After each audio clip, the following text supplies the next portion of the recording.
Today we are going to visit a faraway village, a village in memories. We shall take the path that goes through a cool forest to the land of fairies located in a mirage. There we will find a large bayou, and the river has a picturesque ghat of sculpted black steps and platforms. There's a peepal and a banyan tree on the bank encircled with spacious platforms. There's an old house with a flint stone wall. A very inquisitive and innocent boy lives there, and we see an enchanting landscape unfolding through his eyes. The person who is taking us on the journey to this beautiful place is the famous writer Shrinivas Kulkarni, through the pages of his collection of essays called Doh or Bayou. Welcome on board for this journey through the 61st episode of Granthyatra. Shrinivas Kulkarni was born in the small town of Audumbar on the banks of river Krishna in Sangli district. He received his primary education in Audumbar and attended middle school at Uncle Kho. Later, he completed his education at the ashram for orphan students in Sangli. He handled the business of signboard painting for 2 years, then worked at the glass factory in Oglewadi, and finally in the editorial department of the magazine Mouse for several years. His collections of essays such as The Golden People, Wings of Water, and Dry Arms became very famous. His first book, Doh, which created a new style of writing essays, was published in 1965. Kulkarni spent his childhood on the banks of river Krishna in Audumbar. The extremely readable book Doh is a collection of essays based on his memories of childhood spent there. Through these essays, Kulkarni describes his ancestral home located in the shade of a magnificent tamarind tree, the banyan tree close by, the peepal tree a little ahead, the bank of the river, an old temple submerged in the waters, the village across the river. His deft writing skills recreate the picture of the surroundings before the reader's eyes. In the essay Sunshine in the Mind, Kulkarni writes, "The fragrance of bakul flowers floating over from the bungalow, the waving crop on either banks of the river, the large bayou, the crocodile that had surfaced at a distance, the temple in the water, the village on the other side, all this doesn't leave the mind. The zing of sunshine enveloping all this never gets dull." Kulkarni doesn't just describe the village surroundings but provides a glimpse of the village life to the readers. The villagers fetch pots full of water from the river, go swimming in the river swollen with the monsoon rains, take the boat to cross over to the village on the other side, and shift the village deity up and down as the floodwaters rise and ebb. In addition to this world of humans, Kulkarni takes the readers on a journey through the fascinating world of birds and animals. His observation of this world is as minute as that by a child.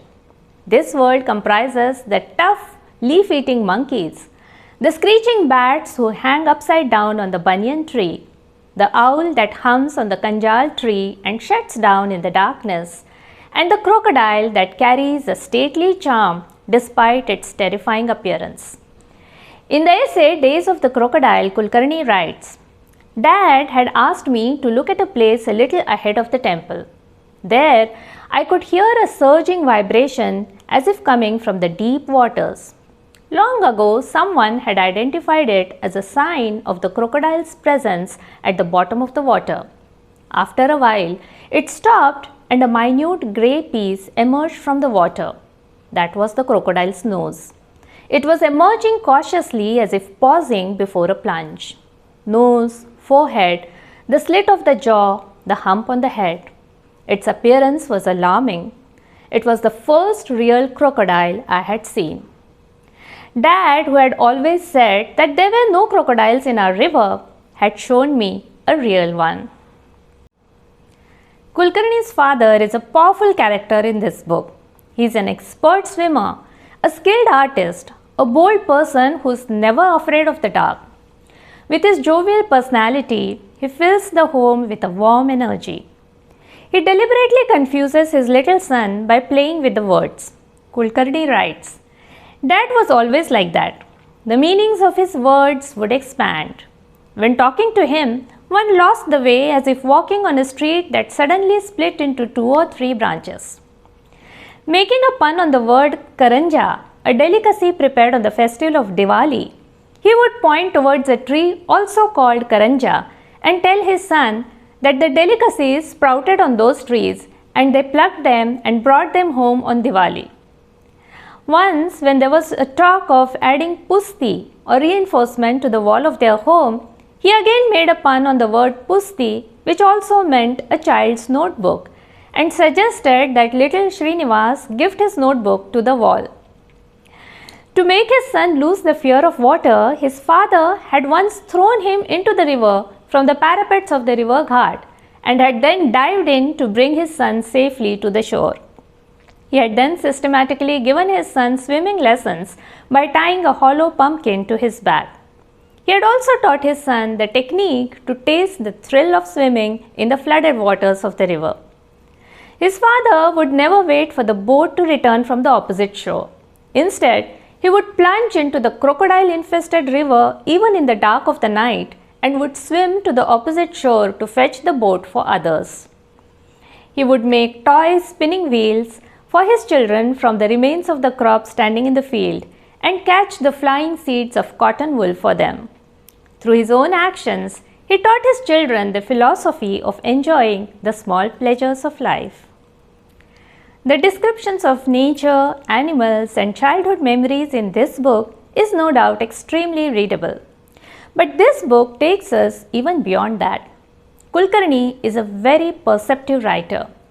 He has a sublime relationship with the nature around him. Through this book, he narrates a beautiful account of the expanding horizons of the senses when living in harmony with nature in a small village of India 50 or 60 years ago. Elements of nature such as sunshine, wind, and water become animated in his descriptions. In the essay Sunshine in the Mind, the sunshine invokes the writer's subconscious internal perceptions. The sunshine falling near me and spreading far, narrowing the distance between me and the alluring distance. Sunshine dancing with joy and making us scream. That's how he describes the sunshine. In his essay Melodious Flows the Wind, he writes, "It seemed as if the wind whistling over the bayou at evening was casting a spell on both the banks. Or, I feared that the fragrant breeze might catch fire like camphor because of its intensity. This wind, which came here having travelled such vast distance, felt like the breath of the earth." In the essay titled Water, he writes, "I loved the waters of our river. It existed in the forest even before our village came into being. That spread out water never moved. I often felt I would be able to walk over its flat surface." In the monsoon, the river would swell with floodwaters. The village would be surrounded by water. Watching that gigantic sight of water, the writer and his friends would get excited. The god's compound would fill with water, and everyone from children to older people would go swimming in the flooded river. The water would look different when it ebbed. Kulkarni writes, "In the dark of the night, I would accompany my father down the ghat. We would sit with our legs dangling over the parapet of the tower. A cold breeze would be flowing. The sky, full of intricate design of the stars, would descend in the waters spread before us. If I were to step out, I would reach the sky. There wouldn't be any water there. It had turned into the sky." There were some houses built in the wilderness to the south of the village. Beyond them was a cliff, and below the cliff was the huge bayou of the river. The scene below the cliff was like a dream. The deep, dark, frightening environs there that smelled of the bayou was a living picture created by some unknown power. We have with us today none other than the gifted writer Shrinivas Kulkarni himself, who had experienced such a dream world firsthand. A warm welcome to him on the platform of Granthyatra.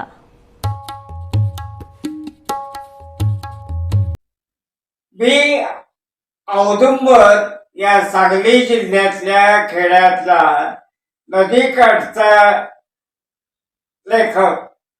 मी जन्माला आलो त्याची एक गोष्ट माझी आई सांगते. मी जेव्हा जन्माला आलो त्यावेळेला त्रिपुरी पौर्णिमेचा दिवस होता. रात्र होत आली होती आणि सगळीकडे दिवे पाजळलेले होते. घाटावर आवारात सगळे. आई म्हणाली, मी सावध झाले आणि बघितलं तर हे सगळे दिवे मला दिसत होते. आईची ही आठवण मला मीच बघितल्यासारखी मला पुष्कळदा वाटते. तो कल्पनेचा खेळ आहे, पण ती दिसते हे खरं. का औदुंबराच्या कितीतरी आठवणी सांगता येतील. औदुंबरला 500 वर्षाचा जुना फार मोठा वड होता. वडाचं झाड होत. या झाडावर कितीतरी पक्षी आश्रयाला येत. वाघळं दिवसाची तिथं आश्रय घेत. असा तो मोठा होता. आणखी अनेक झाडं होती, मोठमोठी झाडं होती. झाडाच्या बरोबर आम्ही वाढत होतो आणि अनेक प्रकारचे खेळ खेळत होतो. आट्यापाट्या होतो तो, अशा अनेक देशी खेळ आम्ही खेळत होतो. यातून वेगळं असं कविता करणारे कवी सुधांशू आणि संस्कृत ज्ञानी नागशास्त्री जोशी यांची भेट झाली. मला थोडं थोडं कळू लागलेलं होतं आणि मी त्यांना काही प्रश्न विचारत होतो, त्यांच्याकडनं ज्ञान घेत होतो. पण सर्वात आठवण आहे ती कृष्णा नदीच्या डोहाची. तो 2 मैलाचा डोह होता आणि त्याला सतत पाणी असते. तो बराच खोल असा डोह होता. या डोहामध्ये सुसरी, मासे, कासव असे अनेक जलचर प्राणी तिथं होते आणि ते दिसले की मला आनंद व्हायचा. सुसर दिसले की मला आनंद वाटायचा. असे दिवस चाललेले होते. त्यात मी मोठा होत चाललो आणि वाचायला लागलो. वाचत असताना अनेक प्रश्न माझ्या पुढे येत की मी माझ्या वडिलांना, दादांना विचारी की हे पुस्तकात आहे, हे कुठनं आलं इथं? या कविता कुठनं आल्या? त्या आपोआप असतात का कोण लिहित? ते म्हणाले, ते लिहित. कोण लिहित? ते म्हणाले, ज्याला लिहिता येतं तो लिहितो. तुला सुद्धा लिहिता येईल, पण त्याकरता तू पुष्कळ पुस्तकं वाचली पाहिजेस आणि पुष्कळ चांगल्या लोकांना भेटायला हव्यास.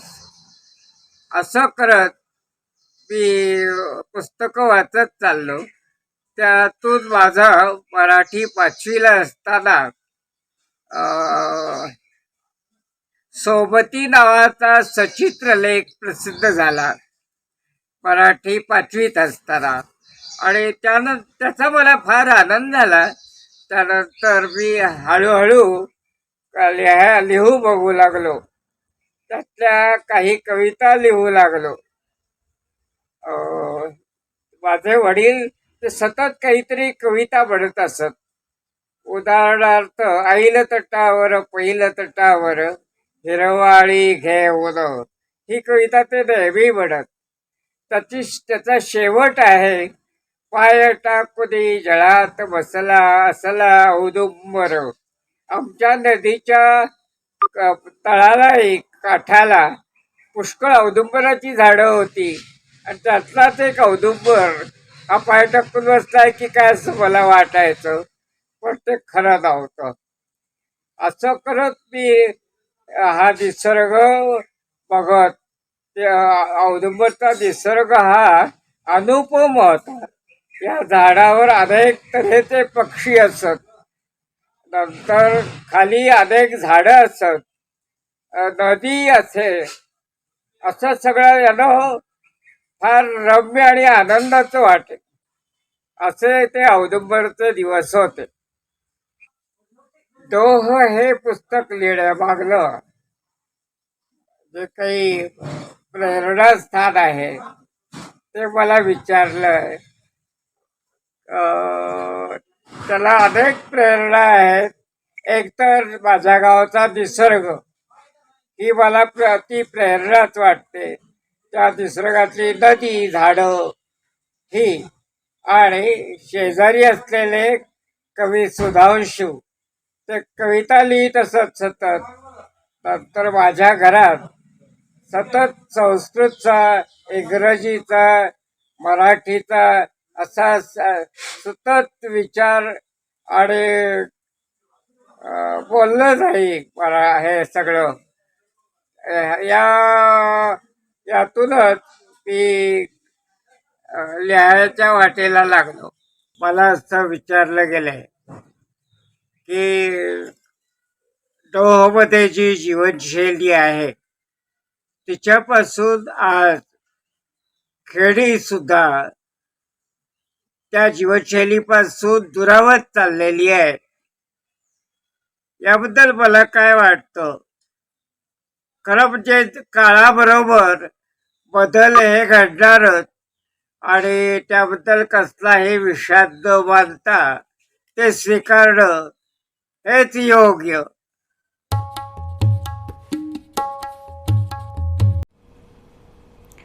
This narrative captures the pure emotional world of children, and because of the influence of art on the writer, it picturizes the minute details of the natural world. These characteristics make this book extremely enjoyable. In the preface to this book, Vijaya Chaudhary says, "The confluence of nature, innocence, softness, a sublime poetic attitude, and a child's world of emotions in this book is so unique that no one has been able to imitate it till today." If the parameters of a great work of art is developing a universal perspective in the minds of the readers and providing an unfettered, pure and unalloyed joy to the reader, then these have been achieved in Do. I'm sure that you will all love this book that takes the ordinary reality to a plane of the fantastic. In the next episode of Granthyatra, we shall meet to read a poetic autobiography. Until then, keep reading.